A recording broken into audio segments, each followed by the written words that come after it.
Hi, you guys. Hi. Carolyn, I can't believe you said that. I also recently turned 50. Yeah. And then a couple of months ago, I turned 58. People say, you look good for your age, Christine. What do you do? What are your secrets? There's no secrets. I get a lot of sleep. I drink a lot of water. I had my eyes lifted, a nose job, and my teeth are capped. But I think it's the water. The Botox in the water. I'm also a MILF. That's a mom in Los Feliz.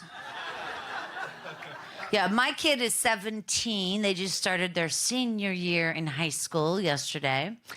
And yeah, it's exciting. I love it. I love it. It's very different now, though. Like, my kid's 17. Last year, when my kid was 16, they went trick-or-treating at Halloween. When I was 16, I was fucking the manager where I worked. At the Conley's Motor Inn. I was the lifeguard. I was getting pumped in the pump room. Now we call it rape. But back then, it was called going to work. Yeah, I don't know what's scarier, that I was getting raped in the pump room or I was the lifeguard. I don't know. That is nuts. And then my kid turned 17. They had a Willy Wonka party. I'm not kidding.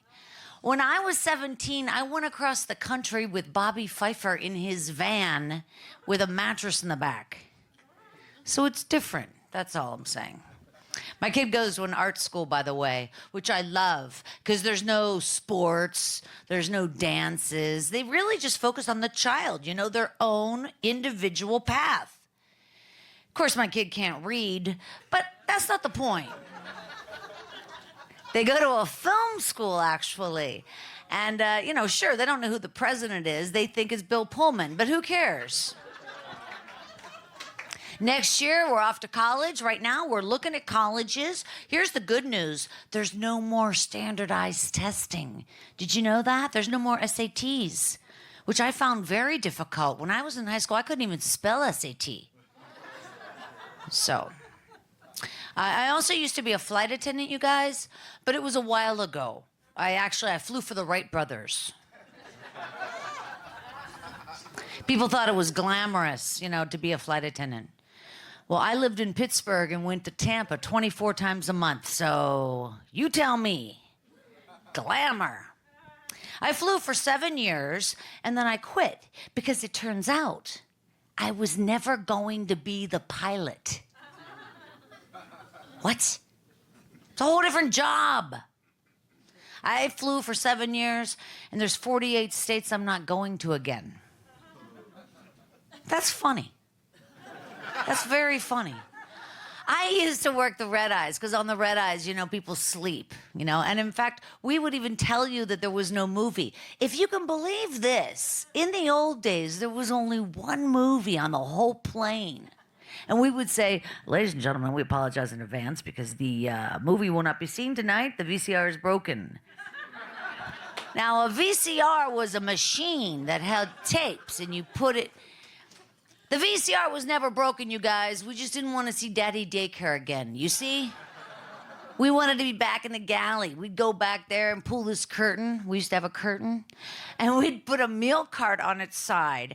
And then we'd lay blankets on it. And we'd sit around and we'd play poker with your liquor money.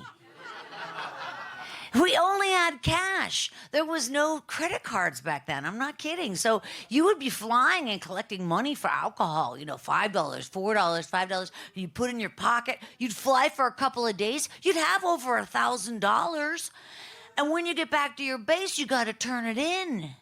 I mean, I'm not saying flight attendants stole money. I'm not saying that. But I have a boat in Marina del Rey. And I named it Headsets. So, we had a lot of fun, man, on overnights and stuff, like going out and, you know, different cities. I mean, we had some rules, like you couldn't drink 14 hours before a flight. But a lot of times it would be like, I'm sorry, was that 14 hours before the flight or 14 feet from a plane? Thanks, you guys. Have fun tonight.